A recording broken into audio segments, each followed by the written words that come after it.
நம்ம ஊர்ல அரசியல் கலை எப்படி இருக்கு, இதெல்லாம் பேசினாலும் கூட கடைசியாக நாம் இங்கே வர வேண்டிய கட்டாயம் நமக்கு இருக்கு. இன்னைக்கு தமிழகத்தை பொறுத்தவரை ஒரு அற்புதமான மாநிலம். நாம் எல்லோரும் கூட தமிழகத்தில் மறுபடியும் தேசியமும் ஆன்மீகமும் இரண்டு கண்களாக வர வேண்டும் என்று நினைக்கின்றோம்.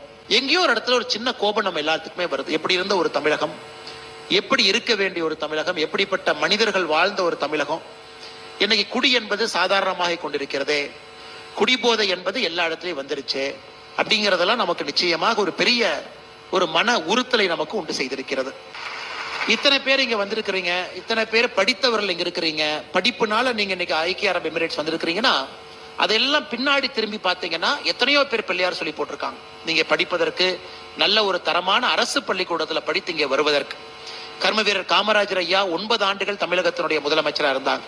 1954 1963 வரை. அந்த 9 ஆண்டுகள் தமிழகத்தினுடைய முதலமைச்சராக இருந்த பொழுது 9 ஆண்டும் தமிழகத்துல சாராய கடை திறக்கப்படவில்லை.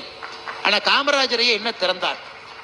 9 ஆண்டுகள் என்ன திறந்தாருன்னா பூட்டி கிடந்த 12,000 பள்ளிக்கூடத்தை திறந்தார்.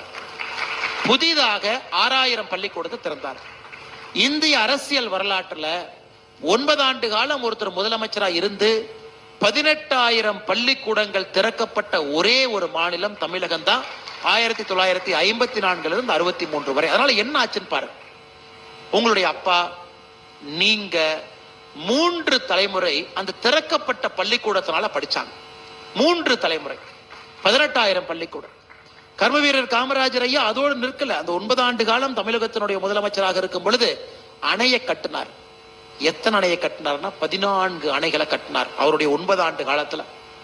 அணையை கட்டுறதோடு நிற்கல, பாசன வசதியை ஏற்படுத்தினாங்க. லட்சக்கணக்கான விவசாய நிலத்தை தமிழகத்துல நீர் வரத்து வரும் அளவுக்கு அதை மேம்படுத்தினாங்க. அதனால் தமிழகத்தினுடைய வளர்ச்சி என்பது ஒரு 30, 35, 40 ஆண்டுகளுக்கு ஒரு புண்ணியமான ஒரு மனிதன் போட்ட பிள்ளையார் சொல்லில 40 ஆண்டு காலம் தமிழகத்தினுடைய வளர்ச்சியை ஒரு மனிதன் பார்த்துக்கிட்டார்.